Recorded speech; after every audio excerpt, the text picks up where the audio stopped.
मतदानाचा हक्क बजावण्यासाठी दुबईहून आगमन. रत्नागिरी नगर परिषदेच्या निवडणुकीमुळे सध्या शहरात उत्सुकतेचं वातावरण आहे. आज सकाळी 7 वाजल्यापासूनच प्रत्येक मतदान केंद्रावर मतदारांची उत्साही गर्दी दिसून येत आहे आणि सर्वांचं लक्ष या निवडणुकीच्या निकालाकडे लागलं आहे. या निवडणुकीत मुस्लिम मतदार भागाची मते कोणत्या उमेदवाराच्या बाजूने जातील, याबद्दल राजकीय वर्तुळात मोठी चर्चा आहे.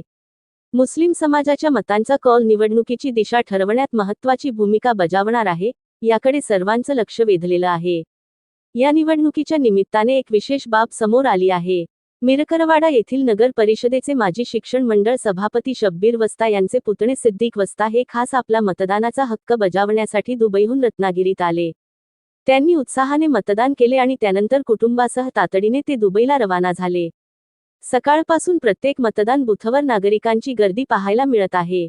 शांततेत मतदान प्रक्रिया पार पाडण्यासाठी प्रत्येक मतदान केंद्रावर चोख पोलीस बंदोबस्त तैनात करण्यात आला आहे. मतदारांचा उत्साह शिगेला पोहोचलेला असताना या लक्षवेधी निवडणुकीचा अंतिम निकाल काय लागतो, हे पाहणं महत्त्वाचं ठरणार आहे.